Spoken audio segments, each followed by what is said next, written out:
মূল ব্যাপার হলো ওই চেয়ারে বসার পর তার ভিতরে না একটা রসায়ন তৈরি হয়ে গেছে, কেমিস্ট্রি তৈরি হয়ে গেছে। এই কেমিস্ট্রিতে all of his body and six sense তাকে বলছে যে mister Yunus, you are the man to born for politics. আপনার জন্ম হয়েছে রাজনীতি করার জন্য। আপনি যদি রাজনীতি না করেন এই দেশ মরে যাবে, এই বাঙালির কোনো রক্ষা নাই।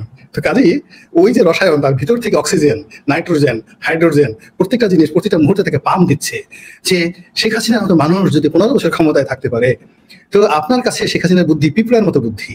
খালেদা জিয়া যদি অবিসংবাদিত নেতা হতে পারে, আপনি নোবেল লরিয়েট, যেখানে ইমানুয়েল ম্যাক্রো আপনার বন্ধু, জো বাইডেন আপনার গলায় মালা পরিয়ে দেয়, আপনার বারাক ওবামা, হিলারি ক্লিন্টন আপনার কথা মতো চলে, আপনি কি জানেন না মানুষ?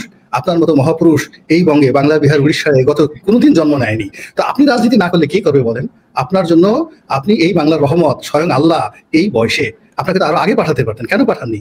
এই বয়সে আপনাকে পাঠিয়েছেন যেন সারা জীবনের অভিজ্ঞতা দিয়ে আপনি এই দেশের কল্যাণ করতে পারেন। এই জিনিসগুলো তার হৃদয়ের মধ্যে এখন তৈরি হচ্ছে, তাকে বলা হচ্ছে, তিনি এই কথাগুলো শুনতে পাচ্ছেন। তারপরে তাকে বলা হচ্ছে, আপনি দেখুন 86 বছর বয়সে মানুষের কত শারীরিক জটিলতা থাকে, কোমরে ব্যথা থাকে, পায়ে ব্যথা থাকে, ডায়াবেটিস থাকে, ব্রঙ্কাইটিস থাকে, নিউমোনিয়া থাকে, আপনার তো কিছু নাই। আপনি কিভাবে দ্বিধার্সে ঘুরছেন? আপনি ব্রাজিলে চলে যাচ্ছেন, আপনার 48 ঘন্টা, 42 ঘন্টা, 52 ঘন্টা আপনি জার্নি করছেন, আবার হাসি মুখে চলে আসছেন। এই যে স্পিরিট, শক্তি আপনাকে আল্লাহ দিয়েছেন কেন?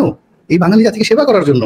আপনি কি বলতে আপনি অভিমান করে হুজুর আমাদেরকে ছেড়ে যাবেন না? এই কথাগুলো কানের কাছে শুনতে শুনতে তার মনে হচ্ছে যে না, রাজনীতি জীবন, রাজনীতি মরণ, গ্রামীণ ব্যাংক কোনো বিষয় না, গ্রামীণ ফোন কোনো বিষয় না, এই রাজনীতির মধ্যে সমস্ত সফলতা। তিনি যেই জায়গাতে বসছেন ওটা একটা তেলের কারখানা। তেলের কারখানার চারিপাশে শুধু তেল, ওখানে তেলের নহর প্রবাহিত হচ্ছে।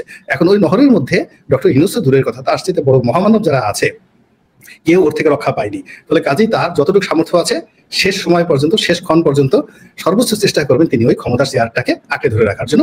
এটাই হলো সায়েন্স। ওই চেয়ারে বসার সঙ্গে সঙ্গে ওই চেয়ারের কি কি ইতিবাচক দিক আছে, নেতিবাচক দিক আছে তিনি ক্যালকুলেশন করে ফেলেছেন। তিনি খুব ভালো করে বুঝে গেছেন যে তিনি এখান থেকে খুব সহজে যেতে পারবেন না, তার বিদায়টা খুব সহজ হবে না। তিনি এই চেয়ার যদি খুব সহজে ছেড়ে দেন, তাকে দেশ ছাড়া হতে হবে অথবা তাকে অপমান, গঞ্জনা শিকার হতে হবে। কাজেই তাকে ওখানে টিকে থাকতে হবে।